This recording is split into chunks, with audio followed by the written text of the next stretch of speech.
It's a handshake more than 2 years in the making.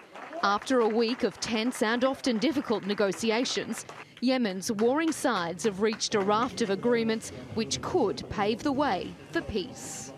I sincerely hope that we are living the beginning of the end of one of the biggest tragedies of the 21st century, the conflict in Yemen.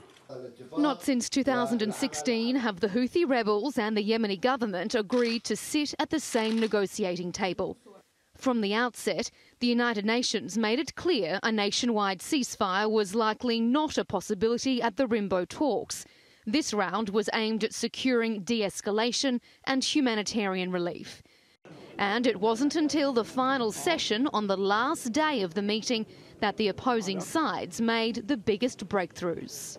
There is a ceasefire declared for the whole governorate Hudaida in the agreement. And there will be, both from the city and the harbour, a withdrawal of all forces. The deal is likely to provide relief for millions of civilians on the brink of famine. 90% of food imports and almost 3/4 of humanitarian aid flows through the Hudaida port. And reducing violence in the region was one of the most important and hotly contested issues discussed. Delegates were debating it until 4 in the morning on the final day of talks. And even after they reached consensus, the sides remained sceptical. The deals we made with the Houthis are hypothetical agreements. We expect the coup side to walk away from these deals, so we depended on the assurances given to us by the Red Cross and by the UN Yemen Special Envoy. We came here as a responsible national delegation from Sana'a. We want all the military acts to be completely halted. We want to reach a political phase. Yesterday, the UN envoy presented a framework. It contained an introduction and some important security and political points to reach that political phase. But unfortunately, the other side rejected to talk about this framework. They also remain at odds on how to reopen the airport in the rebel-controlled capital, Sana'a. But the UN expects an agreement on that within weeks. The Secretary General says we're still going to be negotiating on a few issues which we had hoped to cross the line on today.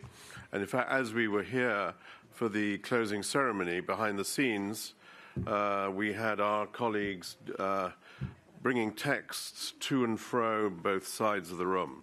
For 4 years, Yemen's internationally recognised government, with the backing of a Saudi-led coalition, has been fighting Houthi rebels who are aligned with Iran.